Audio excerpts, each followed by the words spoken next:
بسم الله الرحمن الرحيم.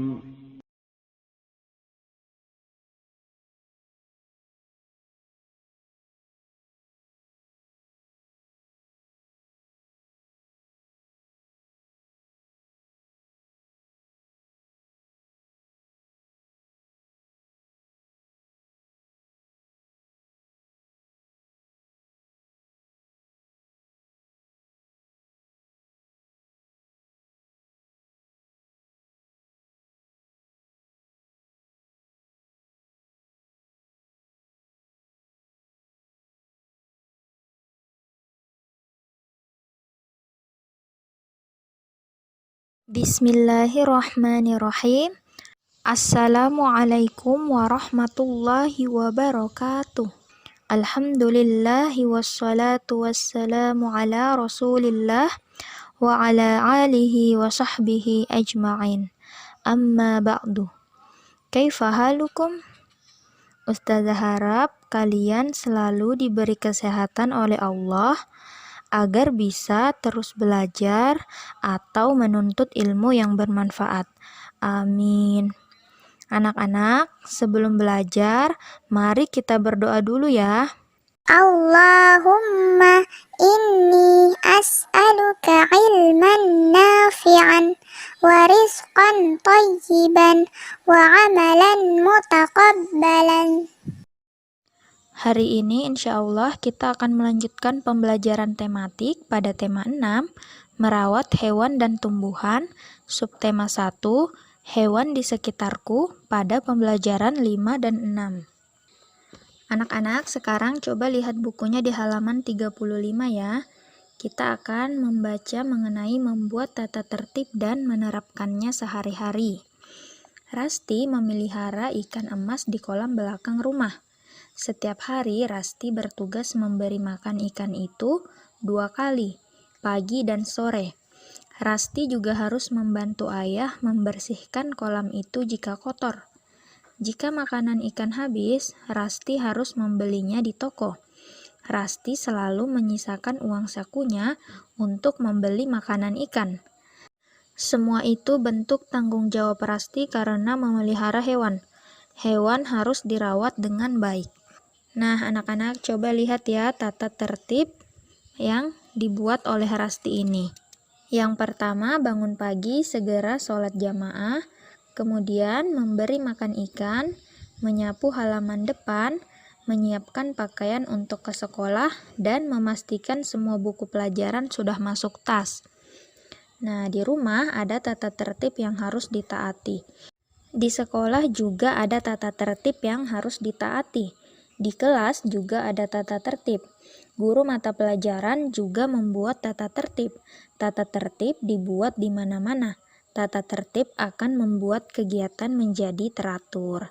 Nah, jadi anak-anak, dengan adanya tata tertib, maka kegiatan yang kita lakukan akan menjadi teratur. Tujuan tata tertib juga yang lain adalah menjadikan kita disiplin. Selanjutnya di halaman 37 kita akan membaca mengenai mempraktikkan variasi gerak berjalan. Pada saat pelajaran olahraga, Pak Guru juga membuat tata tertib. Anak-anak sudah harus berkumpul di lapangan 5 menit sebelum bel berbunyi. Anak-anak sudah harus memakai pakaian olahraga dengan rapi.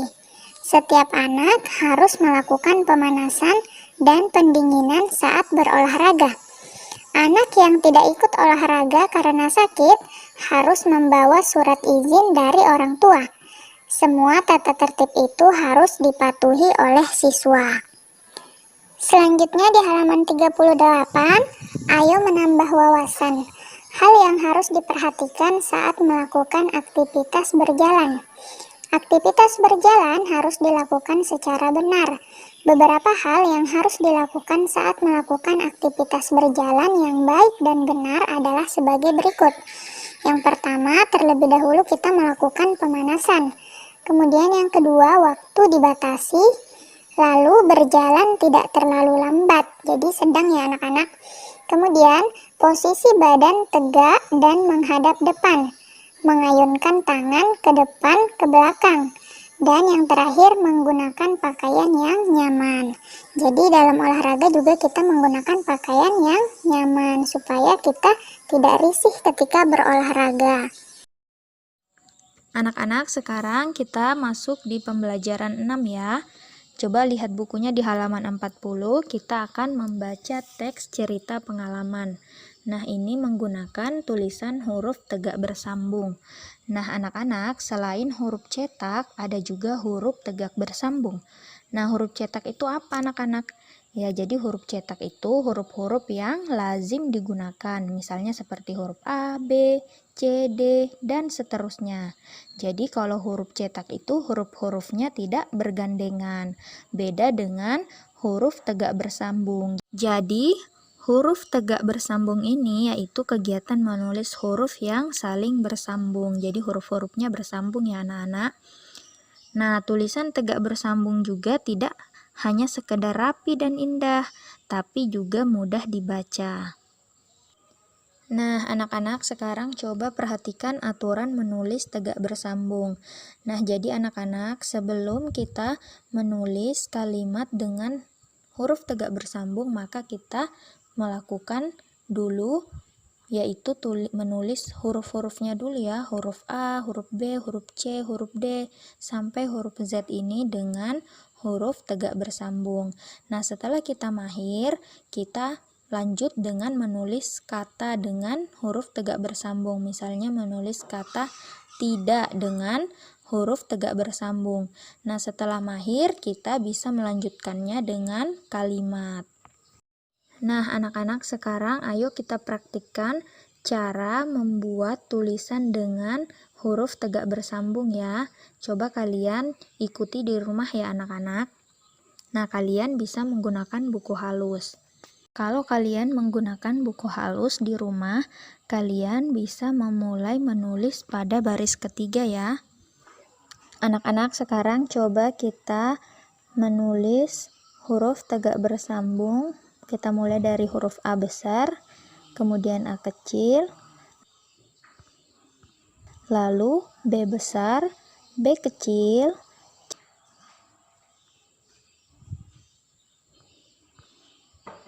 C besar, C kecil,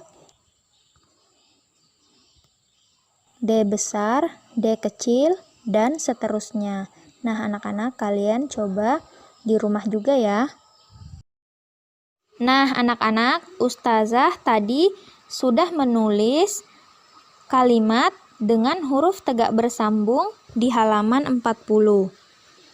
Sekarang mari kita baca bersama teks cerita pengalamannya ya. Bel pergantian pelajaran berbunyi. Ahmad duduk dengan tertib di tempat duduknya. Melani dan teman-teman yang lain juga demikian. Tak berapa lama, Bu Guru masuk. Bu Guru menugasi anak-anak menulis puisi tentang binatang. Anak-anak mengerjakan tugas dari Bu Guru dengan tekun. Setelah selesai, mereka mengumpulkan tugas itu. Nah, anak-anak, dalam menulis kita juga harus memperhatikan huruf kapital dan tanda baca secara tepat. Jadi misalnya di awal kalimat menggunakan huruf kapital, kemudian ketika ada nama bulan, kemudian nama hari, nama orang, maka kita menggunakan huruf kapital. Selain itu, kita juga harus memperhatikan tanda titik pada kalimat berita dan tanda tanya pada kalimat tanya. Selanjutnya, coba perhatikan gambar di halaman 43 ya anak-anak. Gambar 1.20 ini merupakan gambar suasana di pasar. Wayan ke pasar membeli lobak. Wayan membeli lobak 2 kg. Nah, coba perhatikan timbangan yang digunakan untuk mengukur berat lobak ya. Jadi menggunakan timbangan jungkat-jungkit. Nah, anak-anak, apakah kalian pernah melihat timbangan jungkat-jungkit ini di pasar?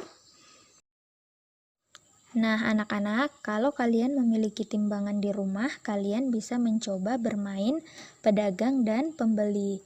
Nah, tentukan siapa yang akan menjadi pedagang dan pembeli. Jika menjadi pedagang, jadilah pedagang yang jujur. Pedagang yang jujur tidak mengurangi timbangan. Jadi coba kalian praktikkan ya di rumah cara menimbang dengan benar. Sekian dulu video hari ini. Semoga apa yang Ustazah sampaikan bisa dipahami dan bermanfaat untuk anak-anak semua. Amin. Sebelum kita akhiri, mari kita baca bersama doa kafaratul majelis. Subhanakallahumma wa bihamdik asyhadu an la ilaha illa anta astaghfiruka wa atubu ilaik. Assalamualaikum warahmatullahi wabarakatuh.